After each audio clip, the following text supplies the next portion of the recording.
Rao IAS coaching पर गैर इरादतन हत्या का आरोप। दिल्ली के कोचिंग वाले छात्रों की मौत पर खामोश क्यों?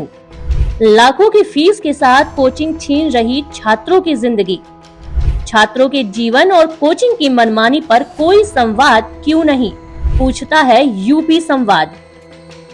अभी तक आईएएस बनने का सपना देखकर उसके लिए मेहनत करना बहादुरी का काम माना जाता था, लेकिन अब ये सपना देखने के दौरान जिंदा रह लेना उससे भी बड़ा माना जाएगा।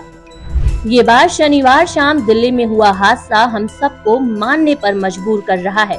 सबसे पहले दिल्ली के राजेंद्र नगर में उस शाम क्या हुआ आपको बताते हैं। दिल्ली के ओल्ड राजेंद्र नगर में शनिवार शाम राव आईएएस कोचिंग सेंटर के बेसमेंट में बनी लाइब्रेरी में पानी भरने से 2 छात्राओं समेत 3 छात्रों की मौत ने पूरे देश को झकझोर कर रख दिया। कोचिंग सेंटर के बेसमेंट में चल रही लाइब्रेरी में बारिश का पानी भरने से आईएएस की तैयारी करने वाले छात्रों की डूबने से मौत हो गई। उससे पहले फंसे कई छात्रों को बाहर निकाल लिया गया था। बेसमेंट में जाने के लिए कांच के दरवाजे में बायोमेट्रिक सिस्टम लगे होने के कारण छात्रों को अंगूठा लगाना पड़ता है।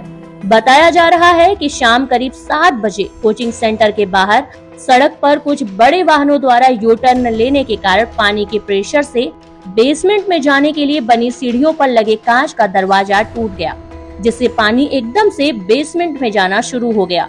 पानी का बहाव इतना तेज था कि चंद मिनट में बेसमेंट में काफी पानी जमा हो गया। आनन फानन में बेसमेंट से बाहर निकलने लगे छात्र उसी दौरान शॉर्ट सर्किट हो जाने से बिजली भी चली गई। हादसे में 2 छात्रा व 1 छात्र अंदर फंसे रह गए, जिनकी मौत हो गई। इनमें से एक छात्रा थी यूपी के अंबेडकर नगर की श्रेया यादव।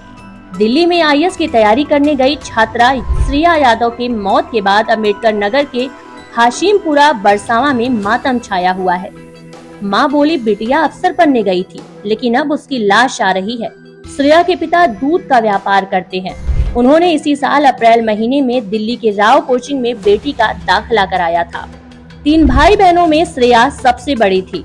उसके दोनों भाई छोटे हैं। देश की सबसे बड़ी परीक्षा पास करने का सपना लेकर दिल्ली गई श्रेया अब हमेशा के लिए परिवार से दूर चली गई। बेटी को अधिकारी बनाने का उसके माँ बाप का सपना एक झटके में टूट गया। वहीं घर के बाहर खड़े भाई के रोने की चीख से सभी की आंखें नम हो जा रही थी। भाई अभिषेक रो रो कर हर आने जाने वालों से कह रहा है कि दीदी ने मुझसे रक्षाबंधन में आने का वादा किया था। मौत की खबर से पूरे गांव में सन्नाटा पसरा है।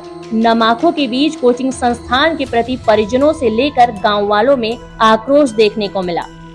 मृतका छात्रा के चाचा धर्मेंद्र का आरोप है कि उन्हें कोचिंग संस्थान से कोई जानकारी नहीं दी गई। न्यूज सुनकर जब मौके पर पहुंचे तो बेटी का चेहरा नहीं देखने दिया गया। वहीं भाई का आरोप है कि संस्थान ने जानकारी नहीं दी। जब उन्होंने खबर सुनकर फोन किया तो बताया गया कि श्रेया ठीक है, लेकिन थोड़ी देर बाद उसकी मौत की खबर मिली।